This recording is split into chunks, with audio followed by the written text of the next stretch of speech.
and move this over to me. And I'd like to do, we're going to try and take advantage a little bit of some of the advantages of this technology for this morning's learning. So I want to call your attention to just a few verses in this morning's Torah reading. And I'm sharing my screen. So if you can, then get a little bit closer and take a look. And if you are unable, that's all right. I will read these out loud. And then what I want to do is actually send you into breakout rooms for a few minutes to discuss a question, okay? And then we'll come back together and have a larger discussion together. So, this week's Torah portion is Bahalotcha. It says my internet connection is unstable, so I'm hoping that you can still hear me. Let's see. Hold on. Okay. All right. I think it's settled down. It's Bahalotcha, and it forms a transition in the book of Numbers, such a transition that actually, you may have heard me say this before, but I'll just remind you, there is a saying amongst the sages that there are not, I could ask you a trick question, how many books are there in the 5 books of the Torah? And Adam is holding up his fingers, 7. He is a math professor, and so I suppose in the world of strange mathematics, there are ways in which that makes sense, and the rabbis agree. There is a saying in the Talmud that there are actually 7 books in the 5 books of Moses. What are the 7 books? They are Genesis, Exodus, Leviticus, and Deuteronomy. And then within the book of Numbers, within the book of Bamidbar, there are 3 books. There are books which, there is the first book, which is basically the beginning of the book of Numbers through the end of, let me see if it's included here in the Sefaria.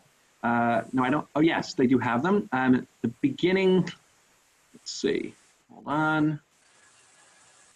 Where did it go? Hold on. Did I miss it? There we go. Yes.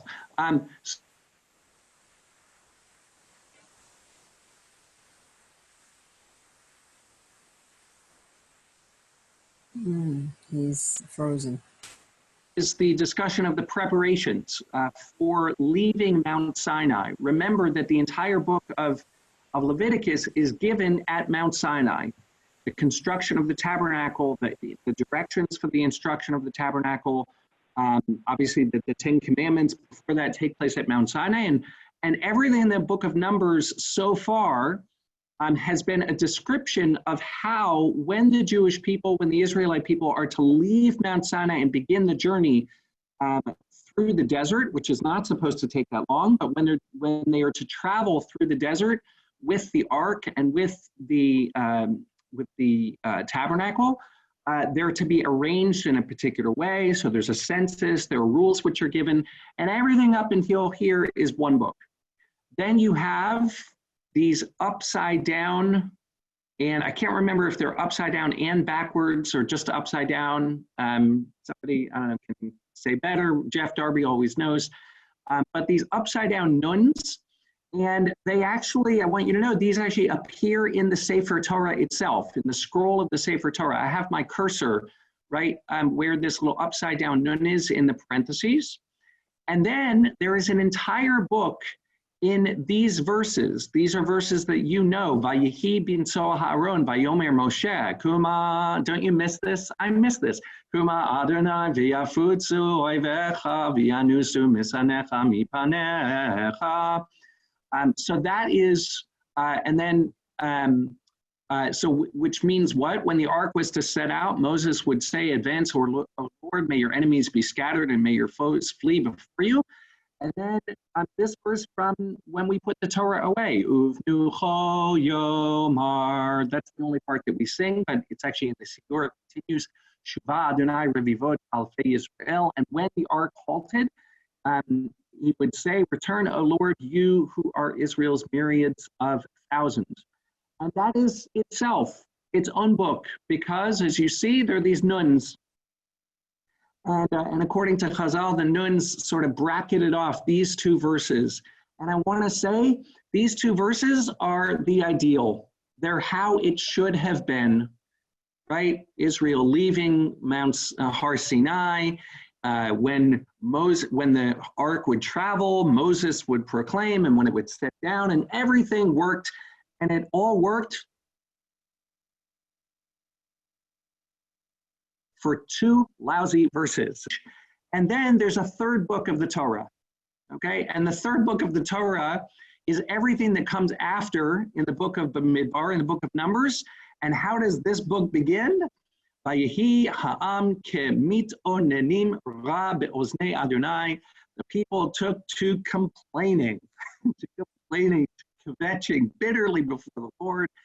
And what holds together, thematically, what holds together the entire rest of the book of Numbers, according to Chazal, is this sentence, kvetching. We complained, we were upset. This is, so for two verses, it all seems to go fine, and the rest of the book of Numbers is a story of our complaining and how that generation died in the desert because we complained. I want to skip over the first story because it's only two verses. And the question or three verses, the question that I want to pick up with this morning is verses 4 and 5, okay? And I want to just read a little of I want to read verses 4 and 5 because I don't know about you, I miss Torah trope. I'm going to read it in trope in the Hebrew, and then I'll translate it. First, verse 4, V'ha'asaf suf asher bikirbo hitavu tava vayashuvu vayivku gam b'nei Yisrael vayomeru mi achilenu basar. So the asaf suf,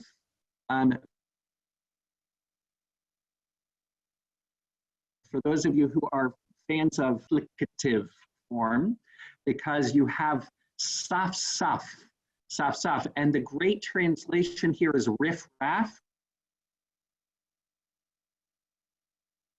because that reduplicate of two syllables, both of which have start and end with consonants, closed syllables, is duplicated in the English of riff raff. Saf-suf and riff-raff. This is actually something common in Hebrew. The other most famous example is erev rav, right? Rav, and it's typically associated with some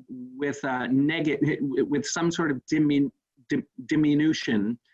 I don't think I said that word right, but with some sort of negative thing. And here the riff-raff is definitely negative. The Erev Rav, right, was a group who were understood to be not so helpful in terms of the journey of the Exodus. And so we have this riff-raff, Asher Bikirbo, who were in the midst of the Jewish people. And they craved a craving, right? They felt a gluttonous craving. This word taiva, right, is you'll hear it in yeshiva. It's about our bodily urges. So they felt this craving, and they returned and they cried, "Gam b'nei Yisrael." So this craving and this crying spread to b'nei Yisrael, to the whole people, and the whole people said, "Who will feed us meat? Mi ya'achilenu basar." Translated here, if only we had meat to eat, but it's really a question, who's going to feed us meat, right? And now I want to read the second verse. Zacharnu et hadaga asher nocha b'mitzrayim chinam et hakishuim ve'et ha'avatichim ve'et hechatzir ve'et habitzalim ve'et hashumim. We remember the daga, the fish, which we ate in Egypt for free. We ate it for free. We also remember et hakishuim, the cucumbers, ve'et ha'avitichim, the melons, right? The modern Hebrew word for watermelon, avatiach. Ve'et hechatzir, the leeks, ve'et habitzalim, the onions, batzal, ve'et hashumim, and the garlic. Okay, so this is wonderful. Now, I want to just point out, okay, the next verse goes on to say, and now our gullets are shriveled because there is nothing at all but this manna to look at, okay? Now, I want to say, for those of us who have been studying together on Wednesday morning, okay, the manna was a gift from God. And it fell, and it was God's way of providing for the Jewish people when we were in the desert.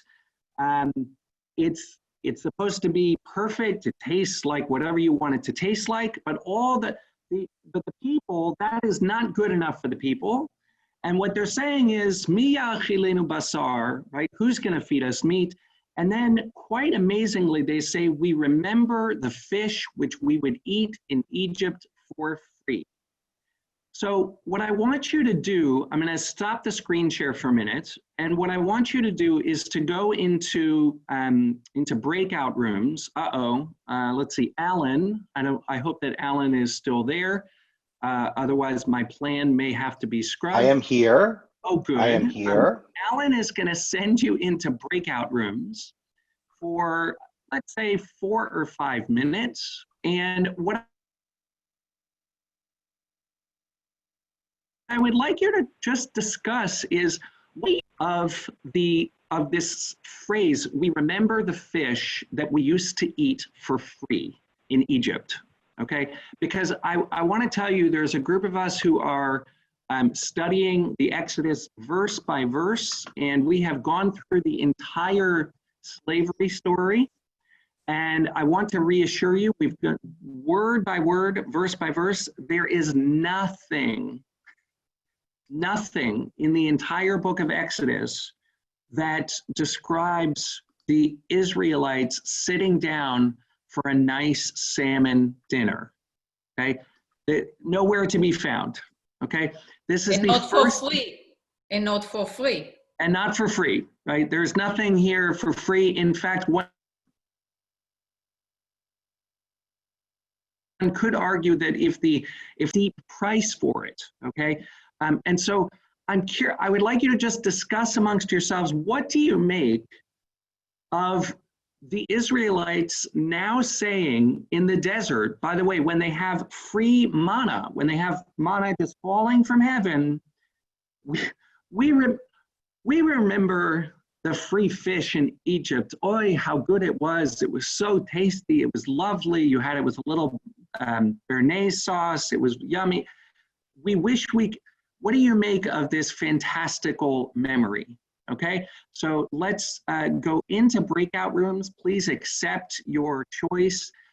Alan, I think you'll just have to bring us out in about 4 or 5 minutes. All right, we're going to send everyone in now. And we'll come back, okay? Here we go. Wish us luck.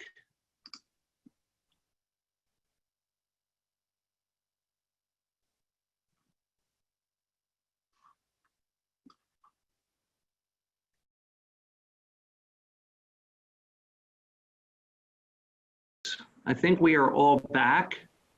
I think we're all back. So I would love to hear, everybody should be on mute, and you can use the raise hand function if you can, or wave your hands wildly. But I would love to just hear some reflections that you found insightful from your group.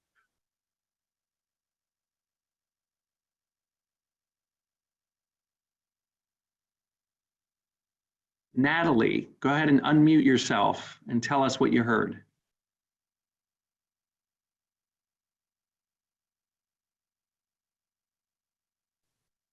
There. Am I unmuted yet? Yes. One of the things that we talked about is that past memories are selective, and that you might really think you remember having free fish and garlic and onion and so forth, because that's what you wish you had. Yeah, so it is this remarkable ability to change the past. To say I do remember that when it actually never happened, but we possess this capacity to say it did, maybe because we wanted it to happen. Tal? I was in the same group with Natalie. We also had Giselle and Martha and Alan and Krisha in our group. And in addition, we talked about how at this point in time, everything is changing for the Israelites as they're traveling. Everything, they've just received all this new stuff, and there's also this challenge in not knowing what every day is going to bring. And it's the same with this. And so with the memory, it's like they had something they knew. And so sometimes you're more comfortable with what you know. And so you can, again, selectively remember the best parts of it, but it's what you knew instead of being constantly struggling with this unknown, what's going to be next, what's going to be new and different. I told our group that I used to teach this. This Torah portion always comes up in early to mid-June, or typically, and that's when all the kids are going to camp. And when you're heading off to camp, it's exciting. The kids love camp and it's wonderful, but it's also anxiety provoking. And you get those, butterflies in your stomach because you don't know what the summer is going to hold. And when you're in those moments, you start to crave the certainty of what you had, even if, and that can make you, have a memory of fish for free, right? In Egypt, even if it never happened, right? Because you're just so nervous about what is coming forward. Harlan said very beautifully in our group that imagination can be liberating. And in fact, I would argue it's a key component of freedom and moving to freedom is the ability to imagine a reality that is different from the one that you're in. But imagination can also be a delusion. And I mean, this is remarkable that the people are being sustained by manna from heaven. And this is the group that was in Egypt. They remember the horrible things that were done to them, and yet either selective memory or even the changing of memory, they're under this delusion that, Egypt was all about free fish, right? Elliot, you have your hand up? Yes, we too discussed some of that, but I brought up a question as to an end game. I mean, at that point, they know they're going to the land of milk and honey, so they're going someplace better. And it was brought up about leadership, and we talked about that during our study. During the first Shabbos, how the manna would last for 2 days. They didn't know why at first. Moses, why didn't Moses communicate that? So I mean, why didn't Moses step up and really come about and say, hey, you know what? Right now it seems like you don't have, but it's going to be we're going to the land of milk and honey. It's going to be better for you. And that leadership, the lack of leadership, kind of brought that effect of that yearning for what they had. Right. So Moses here gets angry, and is disappointed with the people, and by the way, we can ask the question. The people also get hungry right after the Exodus, right after crossing the Red Sea. Many of these stories and Numbers are repetitions of stories right after the crossing of the Red Sea. And the question becomes, what's different? And many of the commentators say that in those early stories, God responds by saying, oh, okay, no problem, here's some manna if you're hungry, or no problem, here's some water because you're thirsty, because they were legitimate concerns. But here, the people are taken care of, and their complaints are not coming as legitimate concerns, but are coming from something different. Now, you can be critical of Moses and say, why wasn't he setting expectations? Or I'll just throw one other thing out there. We learned this, for me, something that was I was reminded of so powerfully from the conversation that we had with Bishop Godby and Pastor Aramis on Wednesday evening, is the power of just listening and acknowledging where people are at, right? And that when you're a leader, if you hear that people are hungry or angry, rather than responding, that they're hungry, as a leader, you want to acknowledge that anxiety and make space for it. And the response here is different, right? It is met with anger, and maybe this is also a reflection on a challenge of Moses' leadership. Adam? Yeah, I would just to amplify on that, the experience that one might have is not monolithic, I think, within a group. So some Israelites could have been better off at various times than others. And so one might assume that one had access to resources, but many of the others didn't. I think the same would be true in our example with the bishop, and that our experience of racism is not their experience of racism. And the same would be within our synagogue.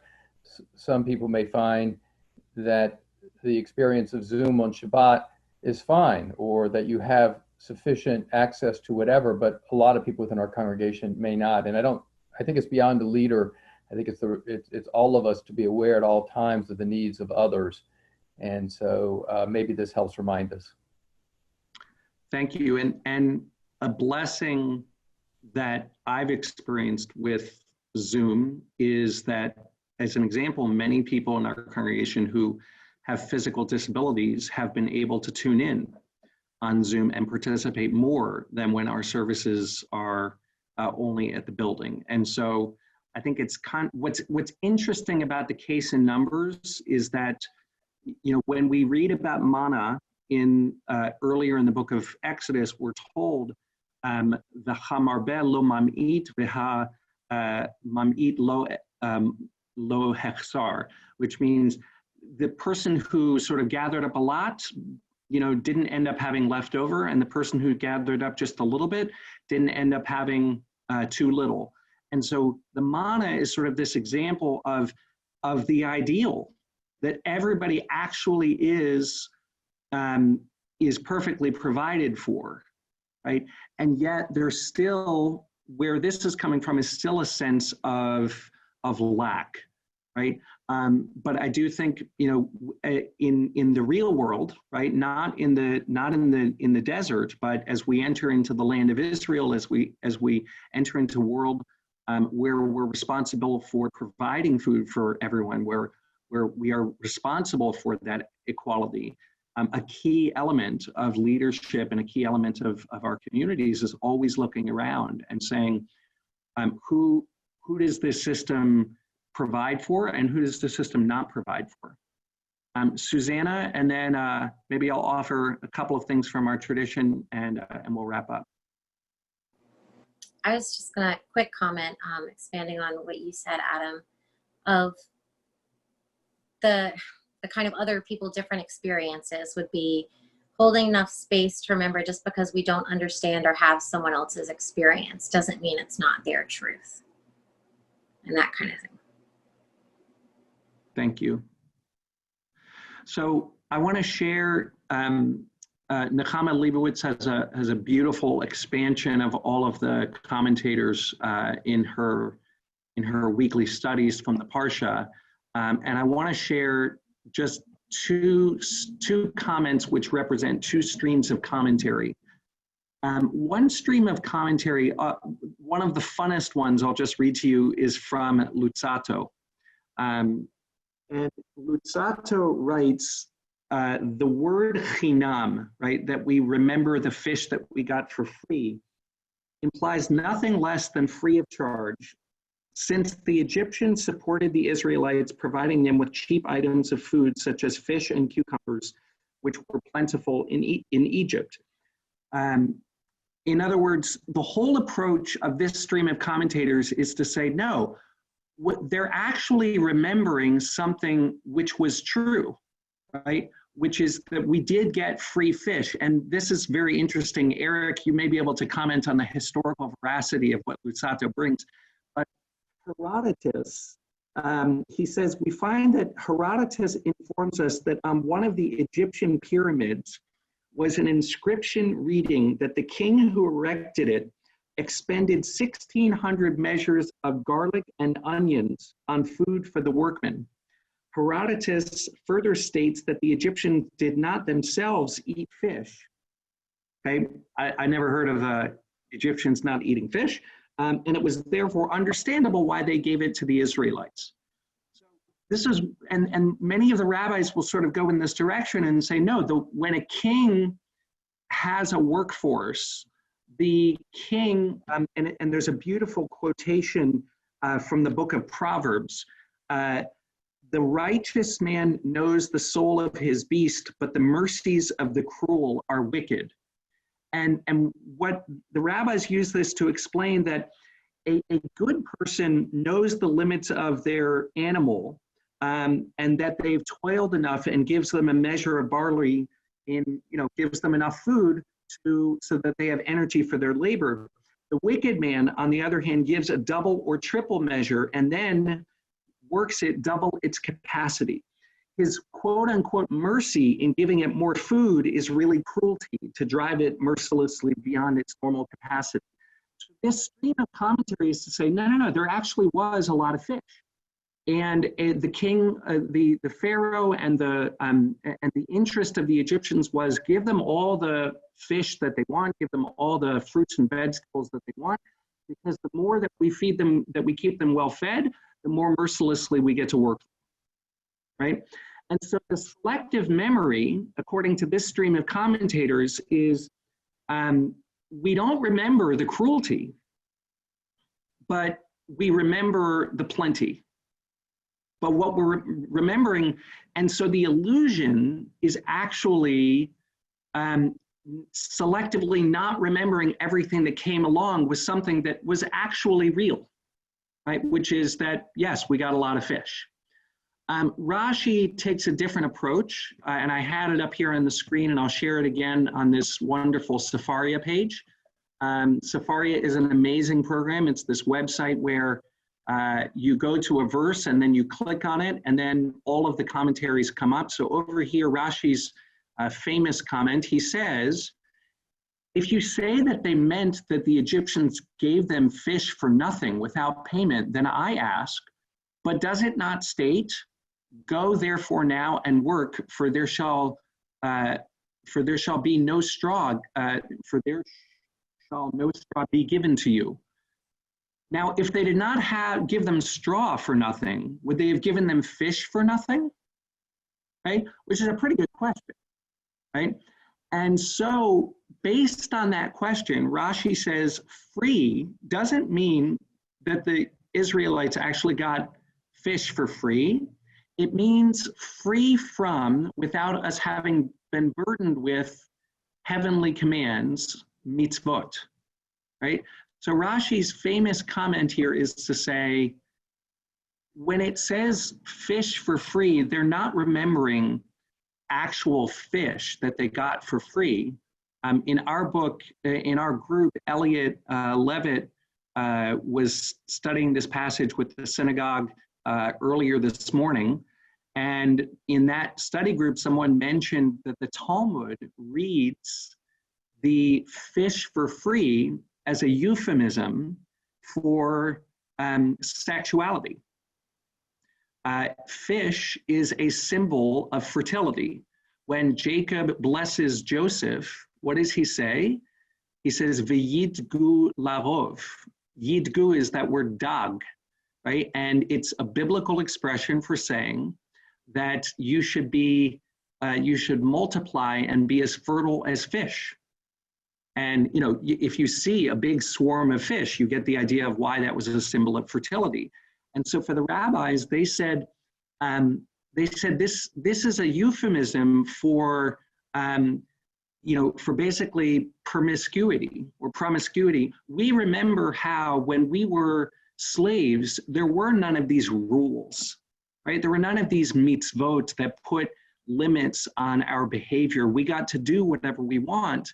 And what the Israelites are really complaining about here is the movement from lack of responsibility to being held responsible for their behavior, and how they're looking back with a nostalgia for a time when they didn't have to. In our house, we call it adulting, right? Adulting is no fun, right? Having to pay your taxes, having to do, all the having to do your own shopping and your own laundry. It would be much better to go back to be able to be a kid. And who wants this whole thing called adulting? And so I'd rather just go back, even though we don't remember, right, that there were a lot of things that weren't so fun, right, for when we were children. I'm just going to add one more teacher to this discussion this morning. Yesterday was Benjamin's graduation from high school, from DSA. We did a drive-through graduation. Thank you. And I know that some of the kids are graduating today. And the truth is that Jennifer and I, it worked really well. It may have worked better than an in-person graduation because we watched from the comfort of our own living room the speeches, and then we did the drive-through over at DSA, and it was a festive atmosphere, and you got to drive through and see all the teachers and their face masks. And the teacher who I want to bring forward was one of the graduation speakers who said, earlier this spring, if you had asked me in February, what do I want? What I would have said is, what I really want is, there's so much pressure in my life, and I just want everything to stop. And I just want to have some time, where life stops, and just some time at home. And she said, and then I got what I wished for, right? Coronavirus, right, meant that I wasn't running around because I couldn't run around. And what she was pointing to, I think, was not just a tendency to look back on things with a certain nostalgia. Susanna put in the chat, be careful what you wish for, right? The grass is always greener on the other side. But it, of this, when are we satisfied? Right? What makes us dissatisfied? Right? And to know that even when we had all the manna, when we had everything that we could wish for, there was still a dissatisfaction that arose within us. And God's anger, I'll finish with this, Maimonides says that every time that you see the word vayichar apo, Jackie put in the chat, the sooner we adjust our expectations to meet reality, the happier we'll be. And there's a lot of truth to that, right? Maimonides says when you read the verse that God got angry, vayichar apo, it means idolatry, right? Which is a pretty radical statement. But what Maimonides is keying in on is the fact that the people had everything, and yet they still couldn't be grateful to God for what they had. And when they say they felt this gluttonous craving, right? Adam put in the chat, Ezuhu ashir hasamech bechokot birkei avot, right? Who's the one who's rich? The one who's satisfied with his lot, right? And so that idolatry manifests itself as in sometimes as a deep dissatisfaction, and that if we can look at the world and be grateful for that which we have, then that is a blessing. I'm gonna throw one other thing in here, because the conversation on Wednesday night was really transformative for me. I hope it was for you. If you didn't get a chance to see it, I hope that you'll look at your Shabbat reminder email, because there was a video of the conversation, and I commend it to you. You know, Bishop Gabi and Pastor Aramis once, in our conversations, I don't think they mentioned it on Wednesday evening, but they once said to me, you know, the experience of African American Christians is one of, you know, humbly saying, hey, we are, our faith is even deeper because Christianity, right, the misuse of Christianity, but Christianity was enlisted in the service of enslaving them. And yet they still have faith.